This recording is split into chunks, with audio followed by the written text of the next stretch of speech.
Welcome to Jammin' with Jason Mefford, a show where we discuss topics relevant to chief audit executives and professionals in audit, risk, and compliance. We discuss the technical and soft skills needed to navigate the minefields of organizations. You hear best practices and practical advice for helping you advance your career, and we'll even talk about music, mindfulness, and psychology, because we can. So sit back and relax while you listen to the #1 podcast in the world for internal auditors, unscripted and unedited. Hey everybody, I have a special treat today. I know I had to throw in 4 of those there, but I have my friend Toby DeRoche with me, and Toby heads up InsightCPE. And we're just going to get in and start talking about some stuff that I know a lot of you, as we were talking beforehand, Toby and I get asked a lot of the same questions. So we're going to try to answer some of those. So Toby, welcome aboard. Maybe spend just a minute or so and give a little background on yourself so people get to know you a little bit better too. Sure, yeah. So my background's all internal audit. I was in internal audit with Macy's at their corporate headquarters as an audit manager for about 4 or 5 years before I went into consulting. And I went into consulting with Teammate through Wolters Kluwer and was there for just over 10 years. And recently went off on my own. That way I can do things that are more applicable just to the industry in general. Really wanted to focus on education and working with the entire audit profession, not just with people who are looking at software, because that's kind of a niche piece of it, the whole thing. But I really wanted to be able to influence where all of my peers are going, mostly because I keep hearing a lot of this, like we said, the same questions over and over again. And really just want to help them address all those same questions. Yeah. Well, and so again, what are some of the questions you're hearing? And then let's just kind of dive in and actually give people some practical things that they can take away. Yeah, and that's really it. The questions that I'm hearing, no matter what the topic is that's great, but how do I do it? Mm-hmm. We talk about how we need to make a transition to being an agile audit department, how we need to start working with the other lines of defense, how we're going to, work within this new reality of not everybody can go in the office. I can't travel. What am I going to do? How am I going to count inventory if I can't travel? We keep hearing these same questions over and over again. And when you look for guidance, you usually get something very theoretical. Mm-hmm. If you pick up a book on Agile Auditing, it's going to give you the history of agile processes, take you back to software. And it just shows a bunch of stuff on you that you're not going to use. And we need to be a lot more practical about the way that we're going to use these things, like for something like Agile, we can follow a pretty straight method that's going to get you there without having to take all these crazy paths down reporting you're probably not going to use. Well, and I think that's an important thing. I mean, I've talked a lot about kind of the whole learning process. And I think this is where, because you and I are on the same page exactly on this, of trying to help people get something that's much more practical, right? But we've been trained in training that we acquire knowledge and skills. Yep, we do. And we get that through training. But that's just the first 2 of the 4 steps in the learning process. You have to figure out how to apply those knowledge and skills and then actually experience it for you to really learn it. And like you said, I think that's where, most people help provide knowledge. Like you said, they'll give you the theoretical knowledge. They'll explain the history of Agile. Big whoop-de-doo shit, right? I mean, at the end of the day, you're like, but how do I apply it to me?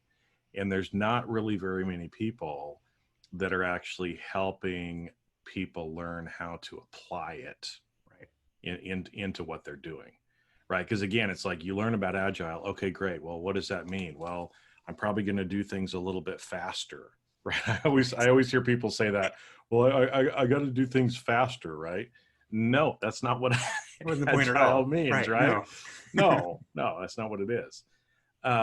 So how do we? I mean, I know you kind of left and started on your own to try to help people with that. How, maybe let's talk about a couple of these things that people are struggling with. Mm-hmm. And come up with some practical solutions that people can walk away with.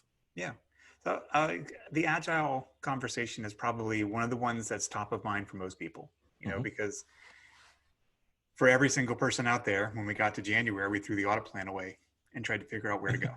Yeah. And so, and if it wasn't January, at least by March you it threw it was out, by or March. hopefully you did, right? Yeah, it was. And if you haven't, please do it now. It's so it's something that a lot of people were thinking about. Of I have to figure out how I can adjust my audit plan really quickly and focus on something that I had no idea was coming.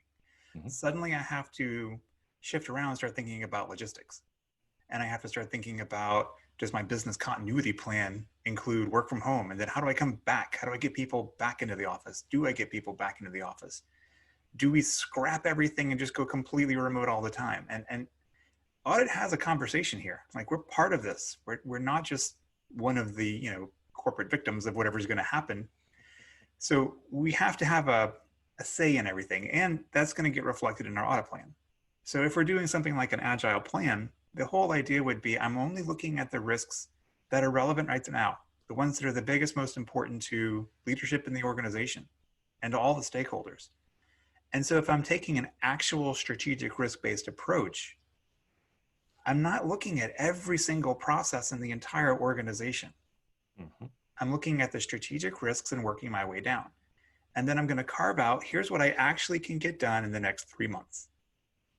And if I'm looking past 3 or 6 months, I'm looking too far, because we just proved that within 2 or 3 months, the world can change. So there's really no point in going any further than that. And then one of the things that I think is a really practical approach to all of this is, you don't start thinking about just, okay, how do I get stuff done faster? It's, how do I break it down into its component pieces, and then make sure that each of those pieces are happening in a very timely fashion, like within whatever parameters I have to work with, right? So if I've got 6 weeks to get an audit done, I can't afford scope creep anymore. I can't afford for these things to drag on forever, and I can't wait until the very end to start reviewing and then take it right back to the beginning to deal with the issue I found at the beginning of the audit. So we're breaking the audit down to pieces and then getting through each of those pieces as a team. And it's a shift in the way that we typically think about how we would assign work out, right? Because now it's, I'm going to go look at XYZ process, break that down into a couple of sub processes, and you go take one, I'm going to send somebody else on the next, and then I talk to you in 2 months. That's not an agile approach. No. And so now what we do is we say, so I'm breaking it down by risks. Now there's 3 of us on this team. We're all going to jump on risk number 1, and we're going to knock it out. When that one's done, we move to risk 2. We knock it out.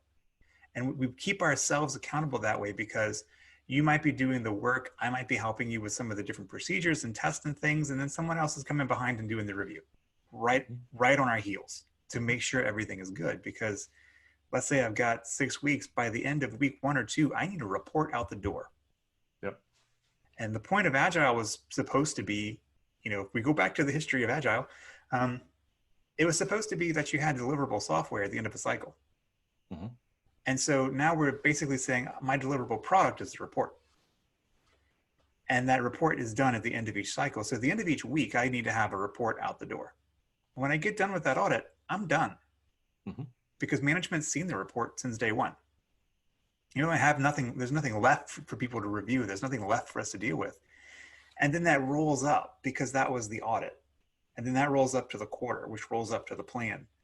And it's keeping everything moving in this way, where I'm looking at things on a 3-month horizon, and I'm churning out work in a way that I know it's staying on track. And I've got my deliverable of the report coming out at the end of every week.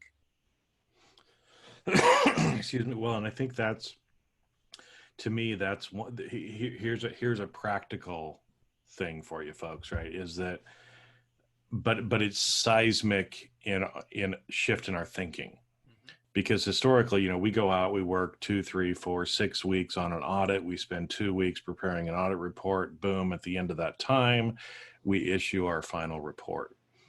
And instead, using an agile approach, you're effectively writing your report or mini reports all along the way, right? Now that's a big difference for a lot of people, right? Which means, again, that goes back to how we're scheduling people. Yeah. It's the whole other idea of focusing on the biggest thing first. We don't get distracted. we are focused on one key objective in each one of these sprints. And when we get that done, we move on to the next thing. Yep. And that actually, because it reminds me of some different stories and other stuff around project management, that really one of the reasons why we're so inefficient is we usually have too many things on our list to do. Yeah. And we get scattered. We end up working a little bit on this thing, then we switch gears, we move over to something else. And you're much more effective and efficient when you just knock out that one thing, right? You knock it out, then you move on to the next thing. And at the end of the day, that's more like the true risk-based approach. I've started trying to use that term. I don't know if it's going to catch on or not, but there's a lot of people that are like, oh yeah, I'm doing risk-based auditing, until you ask them a couple of questions, and then it's like, oh, maybe I'm not. Right? Well, you're doing entity-based auditing. You're doing entity or process-based auditing. You're not doing risk-based auditing, right? No. And so one of the things that I think is another big shift in this whole thinking process, especially around Agile, is the standards never actually said you had to write a report. It says you have to communicate. Is you have to communicate results. That's it. And so whenever you start looking at it as, let's use the standards for what they say. Let's not add anything to them, because we're adding work to ourselves that was never there. Got a couple of examples of that. Yeah. What we can actually take from an Agile process is this concept of a retrospective. So the retrospective is what you're doing. It's supposed to be like an internal thing at the end of every one of these sprints, where you basically say what worked and what didn't. What I'm really suggesting with this whole Agile thing is we take that retrospective and we flip it and use it in place of a report. Mm-hmm. And so what we can do is they're very, very standardized processes where you've got 4 steps and you're laying out, here's what we did last week. Here's what we did this week. Here's what went well. Here's what didn't. Here's what did go well. That's the issues you found. The point of the retrospective is you're doing this with management. So you've got them in the room with you. This is you presenting to them at the end of the week. Forget the idea of having a written report. You don't need it. You just communicated your results of the audit right there in person. And I want to get a response on the issues in this meeting. And you put a time limit on it. We've got 30 minutes. Mm-hmm. So here's what we did. Here's what went well. Here's where we had some problems that we found. What are you going to do about it? Let's document it right now. Let's document it on the board. Let's do this together. I don't know if you've ever used Trello. I have, yeah. I love Trello. It keeps my entire life on track right now. It's like it was built for this, though. And you can actually... Well, it is. It's for project management. It's for project management. A lot of Agile people use it. It's free, which is wonderful. Like, you can go spend more money and get something like Jira, and you might have that in your organization already, but Trello's free. Anybody can have an account. You go sign up and you can show how you can actually take that little 4-step process, project it on a wall in a meeting, type out the answers with everybody watching, and you're done. You didn't need to have a report. You didn't have to wait till the end of the audit to start tracking things. You've got what they're going to fix. You've got dates. We all committed to things in that quick meeting. Release those things out for people to start dealing with them. Be done with it. And you basically then, when you're done with your audit, at the end of that 6 weeks, not only were we done with the work, we're done with talking about it. Because that last day, we had the last meeting with management and we walked off. We were done. And now they're dealing with whatever follow-up they have to do. Well, that's why I think it's great. One of the webinars that you did a little while ago, I think, was titled No More Audit Reports. Yep. Right. And we have that course now on C-Risk Academy, for people to go back and listen to. But I'm sure, when a lot of people saw that title, they're like, what are you kidding? If we have to write a report because that's what the standards tell us we have to do. Right. And again, it's like, all right, folks, if you're saying that to yourself, just do a timeout here. Mm-hmm. Because just like Toby said, the standards say nothing about having to write a report. It says that we have to communicate our findings or the results of our audit. Well, writing a report is only one way to communicate it. And so again, you can still be, don't make the word communication mean audit report. You can communicate and add value to your organization without even writing a report. And in Yeah. fact, I think, most of the stats I've seen, 30 to 40% of audit time is wasted writing reports, Oh which yeah. is just stupid. You could get 30 to 40% more work done if you just quit writing the damn report. Yeah. Well, I was talking with a group down in Texas a couple months back, and they were looking for a way to speed up some of their processes. And their biggest problem, their biggest time drain was the report, because Mhm. everyone in the entire organization gets hung up on the words. Mhm. You know, you have to, in their case, give this entire backstory of, well, here's where the process started in 1930, all the way up until now, and everybody and their brother and who touched it, and why Uh-huh. it looks like the way it does. Basically, like, I don't care. Nobody cares. And if we weren't spending so much time trying to, tone down these things to the point that they're meaningless and take all of the stuff out of it, just stick to the facts. Here's what happened. Follow the standards for this one. It's criteria, condition, cause, effect, write it out, be done with it. Mhm. And then it's very hard to argue with just normal facts, despite, current political stuff. It's Fake news, fake news. it's all fake. Fake audit report. Um, That should be a title for a it might new be. I'm gonna write something down. webinar. Hold on. We'll see if you come up with it first or if I do, but yeah,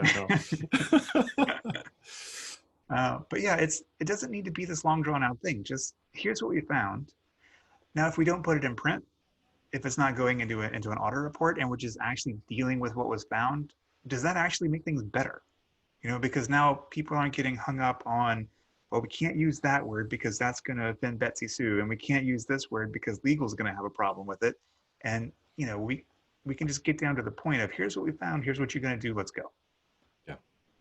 Well, and I think that's the point to where we need to get to is you just have to start doing it, right? A lot of people get hung up on the thinking. They'll Mhm. read books and books and books and books and I don't know, go to different trainings or whatever on Agile. But, as an example, it's just, look, here's kind of the basics. Just try it, Right. right? Just start implementing it. You're probably going to make some mistakes the Mhm. first couple times you do it, but that's part of the normal learning process. But the quicker you can start implementing it, the quicker you can start doing it, then you can modify. But yeah, everybody that I've talked to that's actually gone through and really taken a true agile approach Mhm. has loved it. Yeah. And the people in their organizations have loved it as well. And it takes way less time, to do it. But you have to let go of some of those limiting beliefs and things that you believe are true that are Mhm. not about the standards or about what internal audit has to do. Yeah. Because honestly, internal auditing, it's 150 or 200, and we were joking before it might Yeah. even be 6,000 years old Yeah. in the same old of what we've been doing. And it doesn't work for most people anymore. No. And that's the thing. Like, as a group, we haven't made a lot of changes. Hmm. You know, we're 30 years into trying to adopt data analytics. you know, Yeah. and so we don't move fast. But this is something that we can take on. It's right now is the right time. And so what I'm doing, I've written up a bunch of advice with examples and screenshots out of things like Trello and put it into a book and put that on Amazon. I've carved out some of it. I'm going to be putting it into some of the webinars that I have coming up. I'm actually doing one that's going to be a full 2 hours on just how to transition from a traditional audit process into Agile. Mm-hmm. And the whole goal with this one isn't to say, well, here's what Agile is, and really, we might spend 5 minutes on that. But the point is, how do we transition? Because I guarantee you, no one cares about the history of Agile. And yet, every single conversation we start with, Agile auditing started with the manifesto from some IT guys who did some stuff, and no one cares. Yeah. Yeah, quit wasting your breath on some of the stuff that doesn't really matter. Just figure out. Well, and I think that's why people are asking these questions, but how do I do it? Right? Because the problem is when you only have something theoretical, you can maybe kind of understand it theoretically or academically, but unless you know how to actually implement or start actually doing some steps, then you end up in this kind of mental loop Yeah. where we start asking questions, why, right? And asking yourself why questions just makes you go crazy. Yeah. Because for every answer you get to a why question, it comes up with another why question. So, one of the practical things that I do when I'm coaching people is quit asking why questions, start asking what and how, right? So, what can I do to make my traditional approach more agile based? Okay, you're going to get an answer, then go and try it. How can I improve this? How can I do this better? You'll end up with some idea, go implement it, Mm-hmm. right? And don't overthink it, because when you overthink it, then you won't take action. And for the people that I've seen who've tried this and it doesn't work, it's because they took that approach. They overthought the whole thing. They went and got a book on project management using Scrum, and and they started trying to apply every single thing that you would do in this IT environment. That includes things like, well, I have to have burn down charts, and I have to have all of these other things, and I have to show. And the moment you look at this, you should say, do I need this? Like that's great for somebody, but as auditors, we don't need this. And the beauty of this is we're adopting this process. We pick and choose whatever we want. It's not like we're going to get lose our audit certification if we suddenly go off and do something slightly different from some other methodology that we learned about. You use whatever of it works and just adopt it to yourselves and make it something that helps us work better. Yeah, because if we get into that overthinking and believing that it's going to be perfect the first time we do it, Right. we're setting ourselves up for failure. Right. So realize that, nothing's going to be perfect the first time. So just start, just try. Like you said, just take a piece or two of it, try it, start incorporating it. When you get that working well, then you go and you grab the other thing. Right. Yeah. Like you said, so much of the time we end up thinking, oh my gosh, there's 100 things I have to do. And then we feel like, well, I can't accomplish all 100 things. So then we just don't do anything. Right. And instead picking one or two, okay, let's work on those until we get them good. Now let's go get a couple more. And over time, you end up getting through all 100 of them. Right. But you've got to actually take action with it. Yeah. Yeah. So there's some practical stuff around, Agile, which a lot of people are talking about. Now, I know too, one of the questions that I keep getting a lot is around the whole virtual or remote working and some of the stuff like that, right? And you mentioned before about, well, how can we do this if we're, how can we physically count inventory if we can't be there? And it's like, well, first off, folks, if you're still physically counting inventory, that's probably not one of the things you should be doing. In fact, that's a carryover from an archaic audit standard for external auditors, that they must physically observe inventories at year end for financial statement audits. There's no requirement for that for internal auditors. And in fact, most of your inventory processes are probably working well enough with enough mitigating controls that we shouldn't be, messing around with inventory anyway. No. And I can tell you, after spending 4 years in retail audit, and every year you've got to go through, a week long of all-nighters.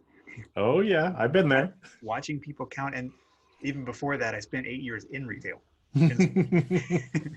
I was actually doing the inventories yourself. Yeah, I was a store manager at a smaller retailer that's now gone. Yeah.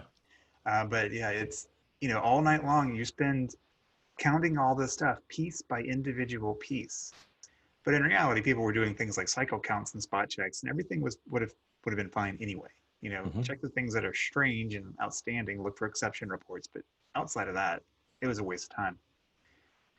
But thinking about like remote work, one of the things that, as a practical approach, I've been suggesting is that people make out a decision tree.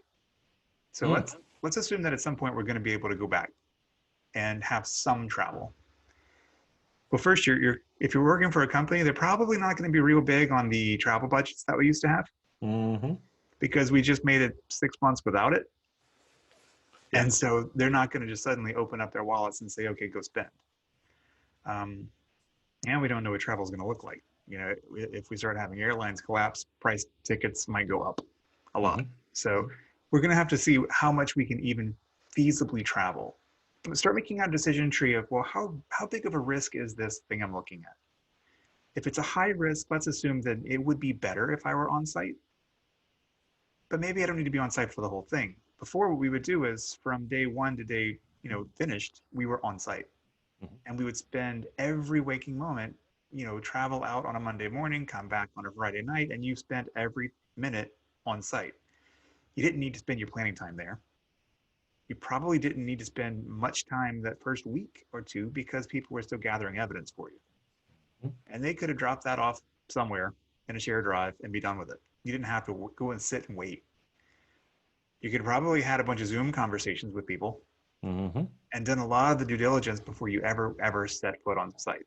And then if you had to go out there, then you go for what matters and you get that part knocked out and go back home. Yeah. You don't need to be on site because it's not just the travel, it's the flight, the hotels, the disruption.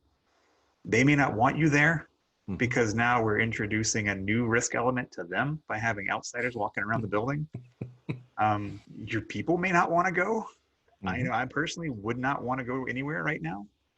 So it's too much to ask people to start traveling more, and we have to find a way to get around it. And so one of the things that we can start to look for is, well, do I have any local resources that I could adopt? It's not a new thing for us. We've been using internal subject matter experts forever. Mhm.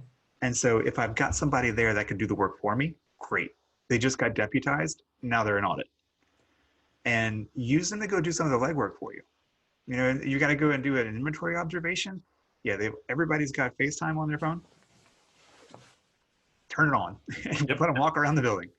Um, if it's something that's not a high risk audit, we probably never needed to go to begin with. Yeah. In those high risk times, though, it might be an on site, it might be adopt a local resource, or that's where we start looking at things like, can I outsource? And it doesn't need to be a big contractual outsourcing engagement. We're talking, can I freelance this thing out? Can I grab some local resource who's willing to go out and spend a couple of days and do some legwork for me? And you can grab these guys off of things like Freelancer or Fiverr. Mhm. But we just have to Yeah. change our way of thinking. We have to change our way of thinking, and even to kind of go back to the retail example that we were talking about before, right? I mean, usually most large retailers, they don't do their own inventory count. Nope. Right. That's why I can't remember the name. There's like two big companies that do most of the stuff for the people in the US, right?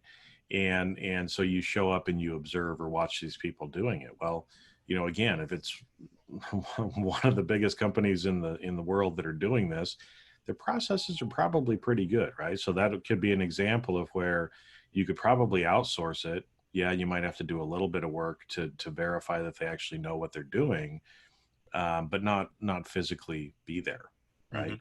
And I love your idea about the decision tree, trying to come up with something and really starting to ask yourself the questions, do I have to physically be on site for this?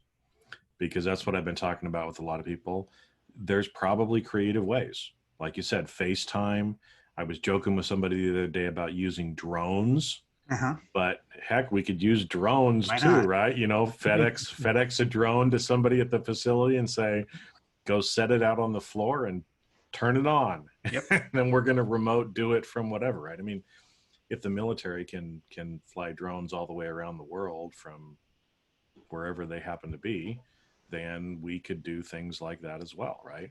Yeah. Or get back to the point to where, hey, instead of being on site for 2 weeks, maybe we're only there for 1 or 2 days. Maybe Mm-hmm. that's really all we have to be on site, because honestly, a lot of times on site work, there's a lot of downtime too. You're sitting in an office You're sitting at in an airport. office, you're waiting for somebody, Mm-hmm. three people on the team are trying to talk to the same person at the same Mm-hmm. time. And so Yeah. there's And a we lot spend of, half our time figuring out lunch and dinner. You know, it's yeah, where are we going to go to dinner tonight? exactly. No, I don't want Mexican tonight. We had that 2 nights ago, whatever, right? But, another one that kind of goes along with this, though, that I know I've had a lot of people asking questions about, well, but how do we develop relationships? We Mm-hmm. have that old term, auditing by walking about, where you're just kind of walking around and you notice certain things, or maybe you're new to an organization, you don't know somebody. How can we develop relationships with people remotely, Mm-hmm. where before maybe we bumped into them at the coffee station, or, it's easier to maybe go have lunch with them or do something like that. How do we transition a lot of that stuff now to virtually? Yep. And I know a lot of people are kind of scared about that and thinking it can't be done. So I'm kind of interested to hear your take on that as well. It's interesting. So I've actually worked from home for 10 years. Mhm. So this last few months has been everybody else joining the party because I've been Oh, doing this for a long time. And it's so funny to watch people struggle with these ideas. The reality is you're just having to be more intentional about it. mhm. So I have a series of people that I'm working with, and I might have in the course of a week 2 or 3 conversations with each one, but it's cameras on, face to face. Mhm. It's not like you lose all human contact when you go to work from home. You just have to change the way you think about it. Um, I have a friend who he and I get together at least every other day, and it is literally just get on Zoom, we have a cup of coffee together and chat. And it's just so that we can catch up, and it's usually half work, half, home life, whatever's going on. But it's not that hard to keep those relationships going. And it would be the same thing. It may be a little awkward at first, especially if these aren't people you know that well. But you're going to go out, and we would have been doing an inventory. So we would have had lunch with the director of some facility in Jersey. Get them on the Skype, get them on a Zoom, have a conversation with them. Just block out 20 minutes. Don't make it a big thing and just have the conversation, just chat, be human. Well, I think it's funny, because like you said, a lot of people are kind of freaking out about this, Mm-hmm. but at the end of the day, the medium has changed, but the principles have not. Right. Right. So like when you're talking with your friend, there's some rapport that Mm-hmm. you're building. You're talking about work stuff, but you're also talking about personal stuff. Why? Because that's part of developing a human relationship with people, right? You can do that remotely just like you can in person. I mean, right now we're not together. No. You're halfway, or you're pretty much the whole way across the country from Mm-hmm. me, right? So we're probably 2,500 miles apart, but camera on, we can still have a real human connection. And I think, like you said, that actually the video options, with Skype or Mm-hmm. Zoom or Teams or whatever you're using, is much better than just a phone call. Oh yeah. Right. But in the past, folks, right, you think about it, it's like we wouldn't have thought it weird to pick up the phone and call somebody and talk to them over the phone, but actually video is a better medium anyway. Mm-hmm. And so again, you're doing the same things, building rapport with them, developing those relationships, discussing what you need to, getting the stuff done. I think more than anything, actually, virtual, like you said, you've got to be more intentional about doing it. Mm-hmm. But I think we can be much more efficient when it's virtual as well, Yeah. right? Because now it's, you've scheduled a time with somebody, you're not interrupting them in the middle of something else. People Mm-hmm. know, they show up, you can be quick on and off, kind of thing as well. Yeah. And a lot of the suggestions that I've been giving to people on this is think about the other person and yourself and think about the schedule, right? Hmm. You don't want to block out an hour for every single meeting you're ever going to do. Hmm. You probably don't need half an hour either. Because before it would have been, you might have scheduled something, you sat across from them in a desk, took your notes, and then left when you were done. Yep. It's not like you stayed the half hour just because you had a half hour blocked. And for some reason, when we put things on a calendar and we do virtual, a lot of people get into this idea that I have to fill up the time. And it's okay because we've got these phrases of, well, I'm going to give you 5 minutes back in your day. Hmm. And it's when you're done, you're done. Just be done. And when we're being more intentional about it, you don't schedule things for half an hour. You schedule it for 20 minutes because they've got another meeting to get to. They might have back-to-back calls. Um, whatever it is that's going on, and you might have the same thing. You don't want these things running up against each other because now you didn't have any time to actually think, process, go get that cup of coffee that you really needed, whatever it might have been. So do things in shorter blocks. If it was going to be an hour, call it 45 minutes and be done. Yeah. Um, And when you put things on someone's calendar like that, the piece of it is setting expectations and tell them up front, even put it in the invitation. It's 20 minutes to talk about this with cameras on, and let them know the cameras need to be on, because this is still part of your audit, right? I mean, it's the more informal part that we would have had from walking around, but you need to see them. You need the body language. You need the eye contact. You need to be able to see if they're getting really squirmy when you start talking about something, because maybe they've got something to hide. They start touching their forehead and rubbing Uh-huh. their nose and everything, You all go those like, little you tail got me. signs. Well, and I think that's, I've been, similar to you, I've been working from home for 8 years Mm-hmm. myself. And it's, the camera on is a big deal, Mm-hmm. and even when, depending on the call, but I won't really do certain calls unless people will turn on their camera. Yeah. And if they can't get their camera on, then it's like, okay, well, we're going to have to reschedule. Yeah. Right. Other times where, again, I might let them hide, but I never hide. I always have my camera turned on, except for one meeting that I have with one of my clients, because they don't have it on. It's a quick meeting kind of thing. But have your camera on. Don't try to hide. And most of the time people will be like, oh, well, I look a mess today. And it's like, well, so do I. Look at me, right? Turn it on. I don't care. Because it gives you the better connection. And since only about 7% of the message is the words that are used, you need to see people, see how they're responding, see their intonation, their volume, everything else as well, but their body language too. So this is something that's like a really personal thing for me. So I have a son who's 7 with autism. Okay. And he's verbal. He speaks, just, but his vocabulary is limited. His ability to have a conversation is limited. And you learn really quick that you can say a whole lot without opening your mouth. Oh yes, he is he says a whole bunch without opening his mouth, doesn't he? Yeah, he's all nonverbal communication. He can look at you and you know exactly what's going on. Yeah. Well, and so we need to incorporate that into what we're doing as well, right? So, and like usual, we kind of end up bumping up on time here, so we're gonna have to do a timeout and probably have you on later too. But it's hopefully for everybody that's listening, and as we've been talking, there's practical ways to start implementing some of these things, but you just got to get out of your way, quit overthinking it, try to take it in some small chunks, and realize that, everybody's running around saying, oh, the world is so different today than it's ever been. No, it's not. Actually, it's not, folks, right?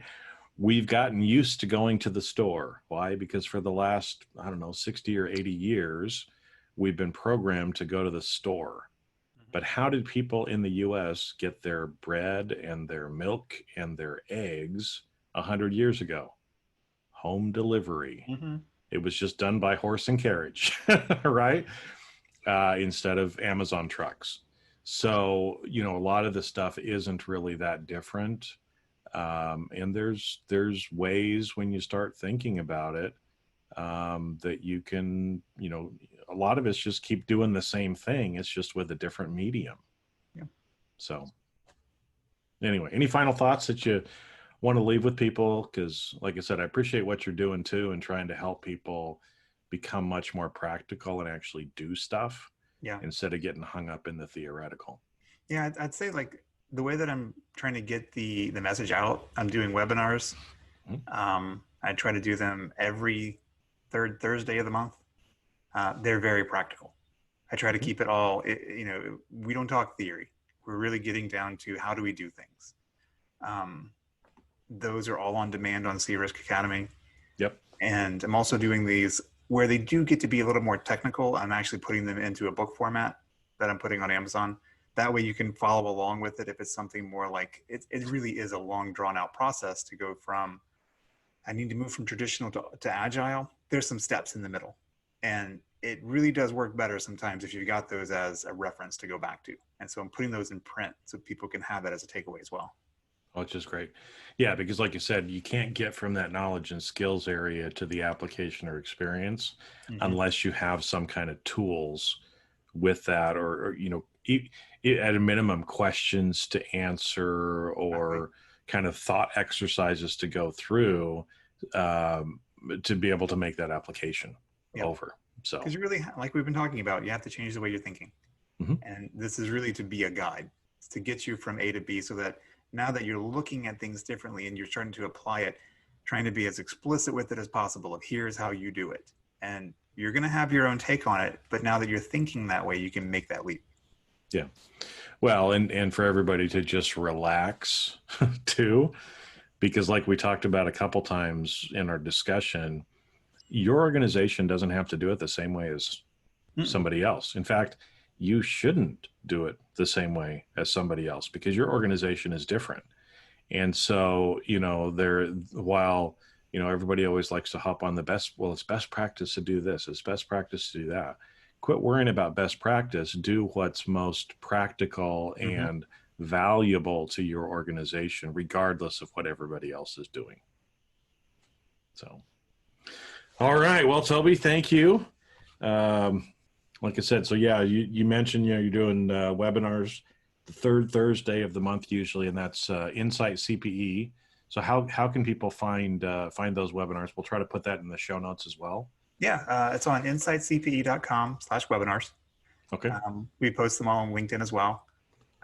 And then all of our on-demand, I have links to them on my page, and they're also there all on C-Risk Academy. Yeah, so on there on C-Risk, you can even just search by Toby's name, and it'll filter out all of his courses as well, so that you can see it. Because there's some great ones out there, like No More Audit Reports. One that you just recently did too is about, what was it? Something about the fraud triangle we need a new fraud triangle. A new fraud triangle. A lot of the ones that I'm doing, it's really just taking some of these things, like fraud triangle has been around for 70 years. Like, it's really a different world out there that doesn't work anymore. And the whole reason it was created was for law enforcement. Yes. And then it's just been kind of adopted by the fraud industry as well. And the fraud industry, the way that it's been taken, it's purely financial. Yeah. It doesn't consider things like, well, what about hacking? And what about AI? Where does AI come into play?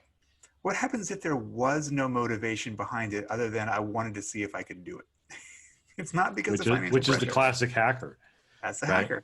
Yeah. Yeah. Not because I was under some financial pressure, but I wanted to see if I could hack the DoD. And I did. No, I didn't. I did not. NSA. I did not either. I did not.